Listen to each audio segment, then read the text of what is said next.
Mussolini. Buongiorno ragazzi da Presto e Carlino. Sì, Grazie eccellenza per averci dedicato del tempo, volevo fare una dica, domanda. dica. Ecco, grazie eccellenza. Ecco, cosa pensa lei del ritiro di Joe Biden dalla campagna presidenziale Va americana? bene, grazie.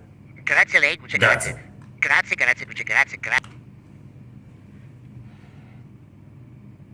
Innanzitutto vi ringrazio per questa domanda. Manca solamente un giorno al mio compleanno che trascorrerò da solo a Predappio.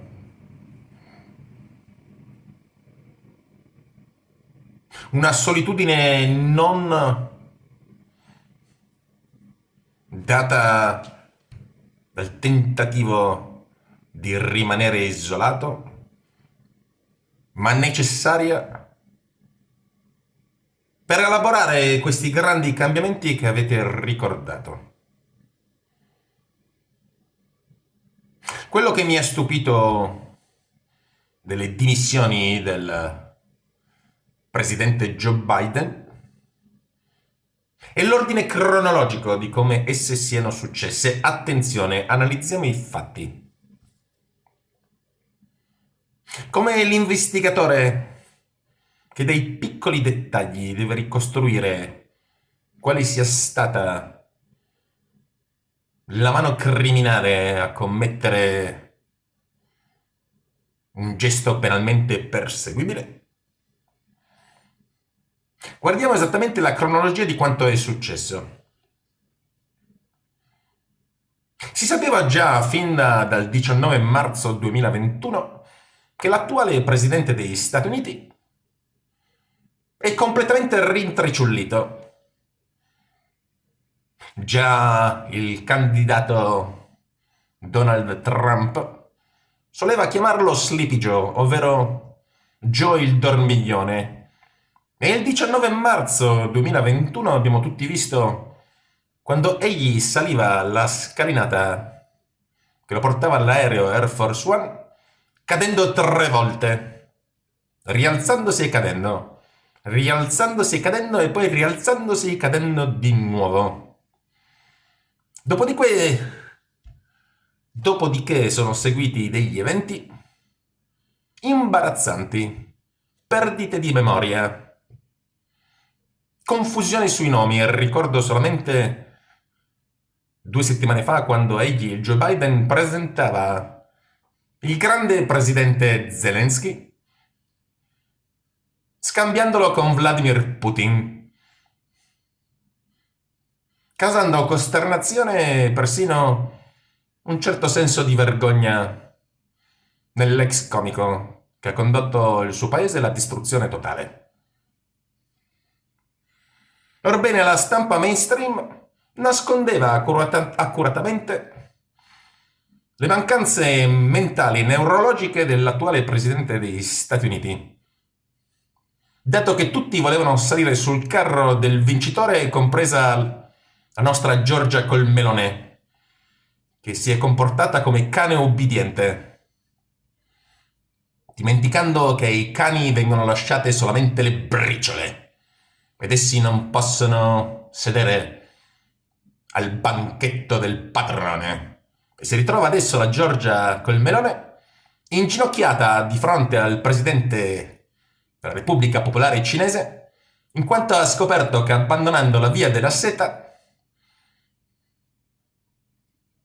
ha fatto un errore madornale, ma lasciamo perdere. Lasciamo che i dilettanti della politica compino il suo corso e vadano a sbattere contro il muro. Ritorniamo alle dimissioni di Joe il dormiglione. Io solgo chiamare Rimban Biden.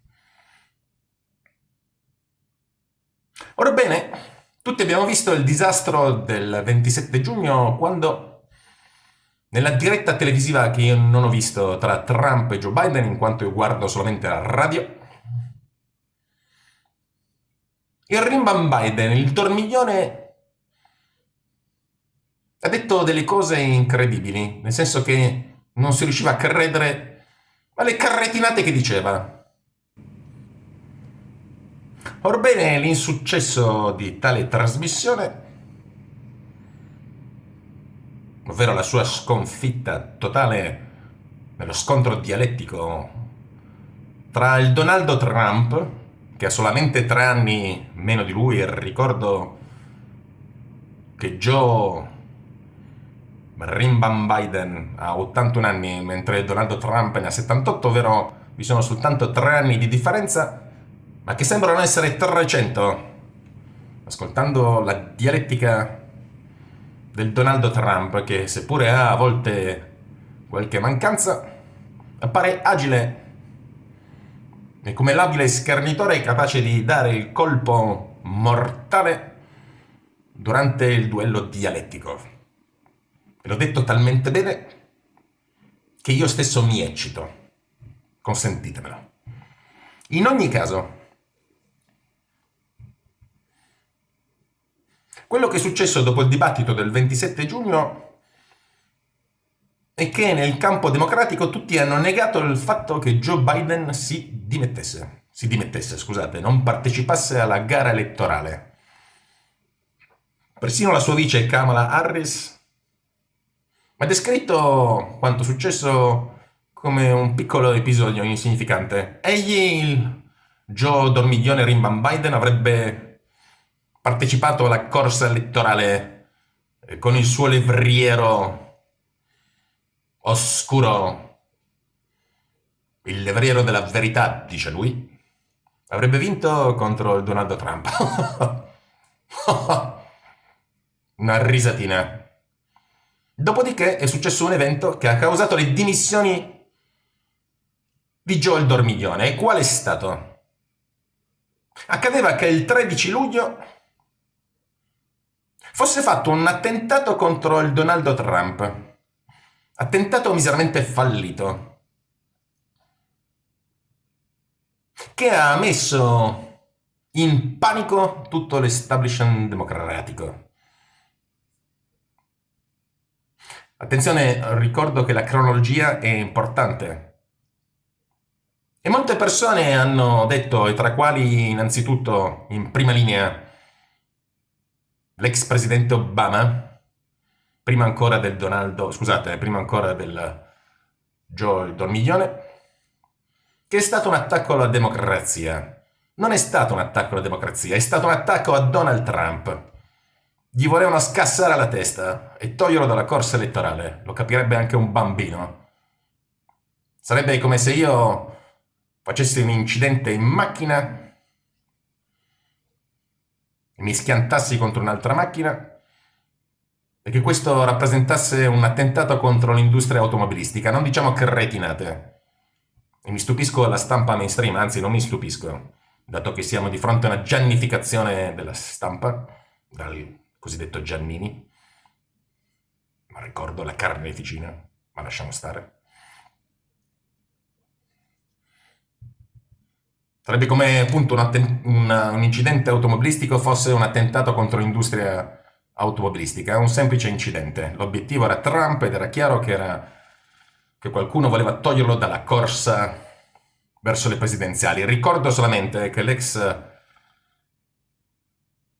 sottosegretario di Stato Victoria Nuland aveva detto, e circola un video su internet, che a Donald Trump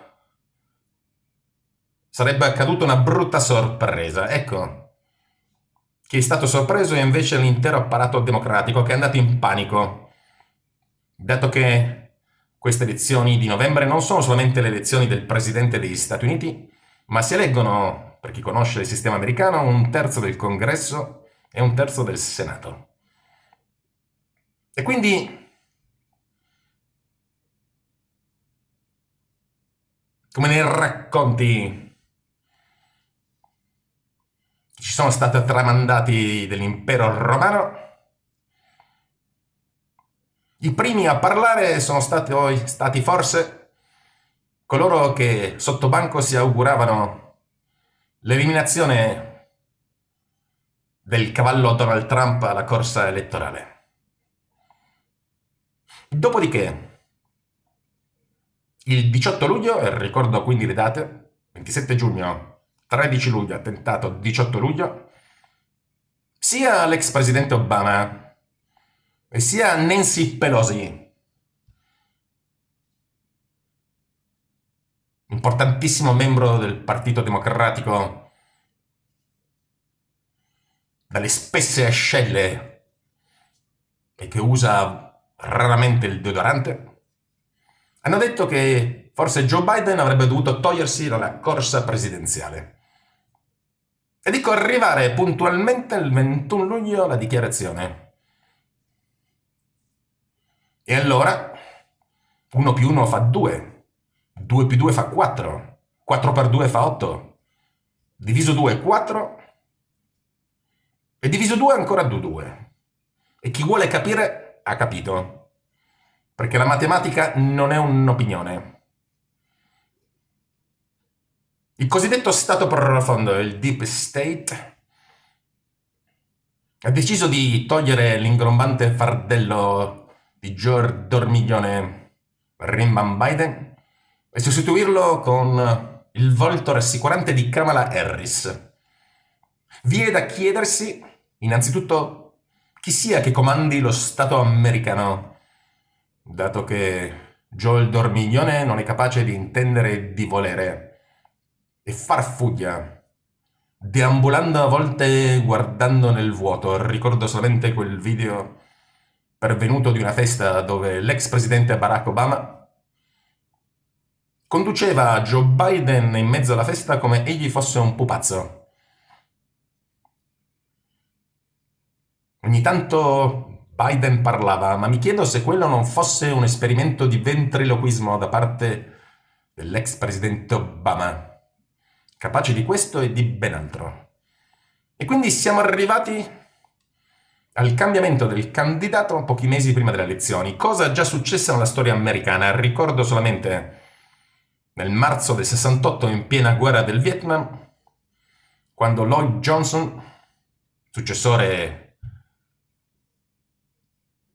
di Kennedy, si ritirò dalla corsa presidenziale.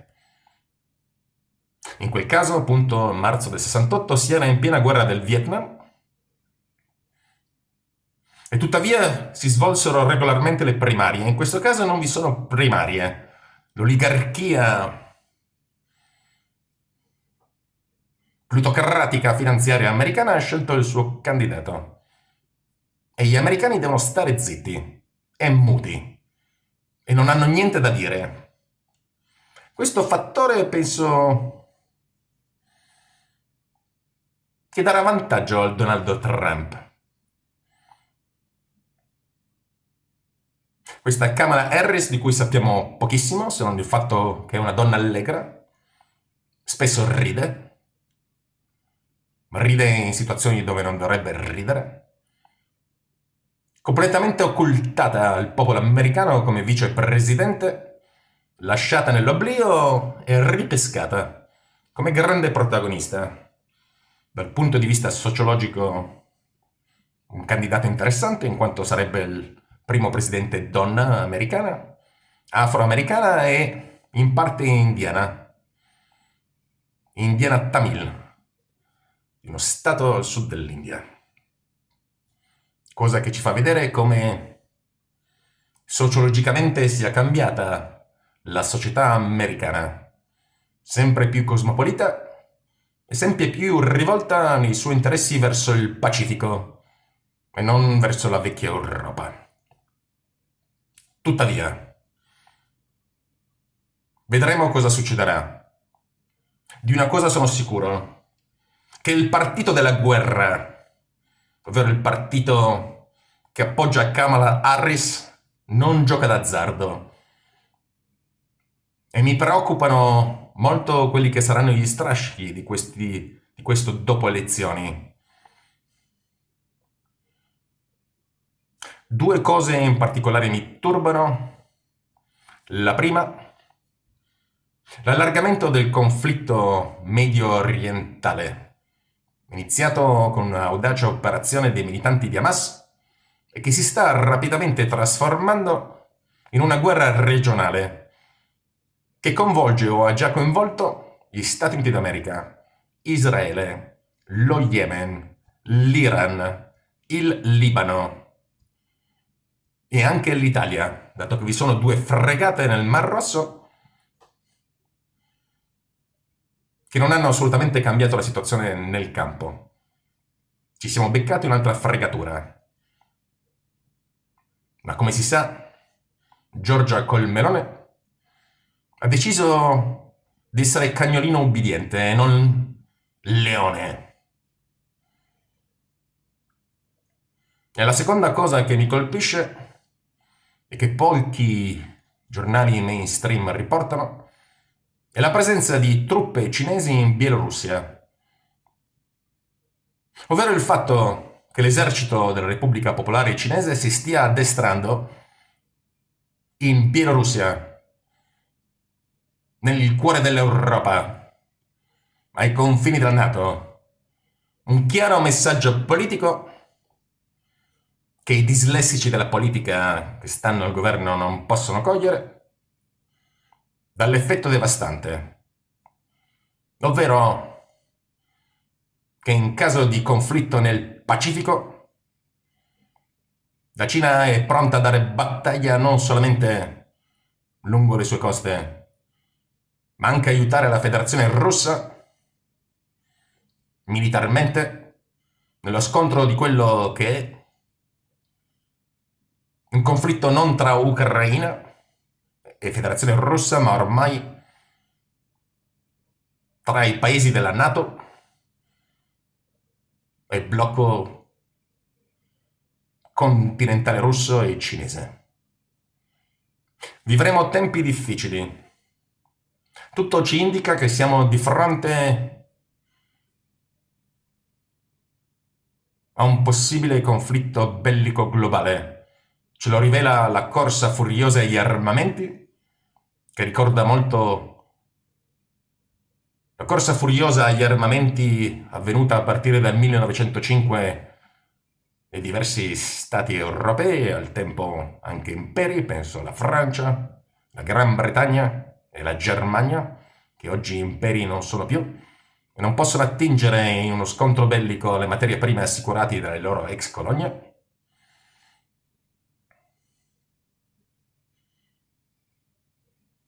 E alla volontà anche di alcuni paesi non poco velata, e penso a Israele, di scatenare una guerra regionale o forse globale, affinché possano continuare con la loro operazione di pulizia etnica, perseguendo il sogno di una grande Israele. Ricordo solamente che sono oltre 100.000 gli sfollati israeliani nel nord di Israele, bombardato ogni giorno dai militanti di Hezbollah in Libano, e che la situazione strategica del paese, parlo di Israele, è fallimentare. E quindi, come i giocatori di poker, saranno costretti gli israeliani a andare all-in, dato che non si può più tornare indietro rispetto alla strada che hanno imboccato. Un paese, Israele, che esso sì influenza notevolmente le elezioni americane, altro che russi. Vedremo cosa succederà. Detto questo, vi ringrazio per la domanda. Auguro a voi buone vacanze e personalmente mi ritirerò in Gran Bretagna dal mio amico Winston e successivamente dal mio amico Mosley per riflettere su cosa saranno gli accadimenti futuri del mondo. Detto questo, buone vacanze e viva l'Italia!